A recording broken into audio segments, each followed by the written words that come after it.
one driver that wants to be back again for the Indianapolis 500 and had an eventful Indy 500.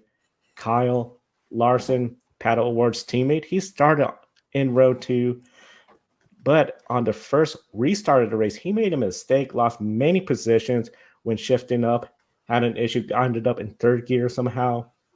He was able to climb back and spend most of the day in the top 10, but then a pit road speeding penalty during green flag pit stops with less than 70 laps to go. That ended his top 10 finish run. On a later caution, they tried to give him a crazy fuel number to hit to not pit again, but that was just not working out. And then Kyle Larson went on to finish 18th. Of course, with the rain delay and everything, he missed the start for the Coca-Cola 600, made it to the track, never got to run a single lap in his Cup Series car since the race was called off early.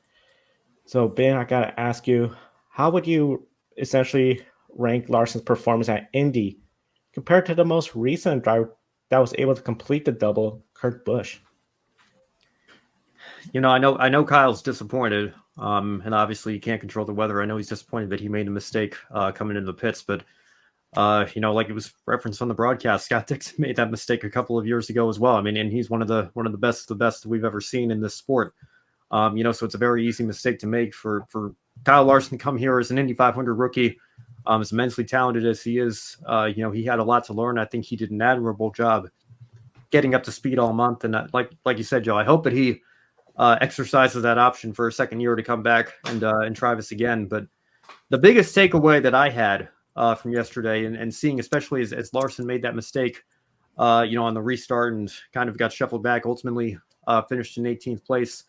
I did not appreciate Kurt Busch nearly enough 10 years ago to finish in sixth place on his first attempts and ultimately only attempt at doing the double. It's a shame he never got a chance to come back and try this race again. But, the job that he did was absolutely sensational. And I hate that he lost an engine later that night in Charlotte, because I think he would have had a shot to emulate his then boss at the time, actually, Tony Stewart, and become the second driver to actually finish all 1,100 miles. But Kurt did an amazing job, and I have no doubt that Kyle would be capable of a similar result, maybe even a little bit better, if he comes back next year. So hopefully we get to see that.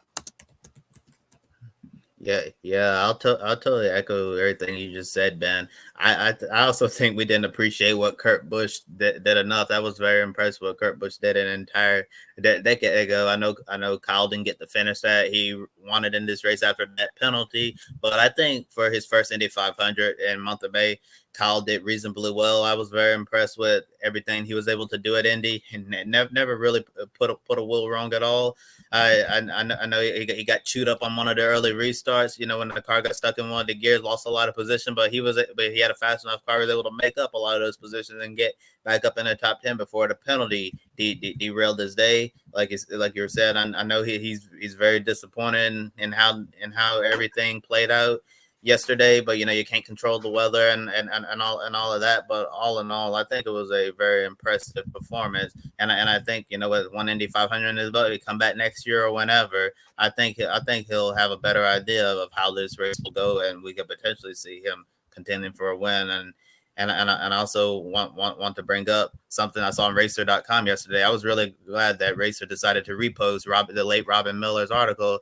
His final article, basically Robin Miller's final wish was to see Kyle Larson run the Indianapolis 500, because Robin Miller believed, that Larson, is those once in a generational talents that if it can be seen, on a global stage at Indianapolis, that would be so great for motorsports. And I'm really happy that the late Robin Miller's wish got to come true. We got to see Kyle Larson compete in the Indianapolis 500 and turn a lot of heads in this race. The finish doesn't say the whole story.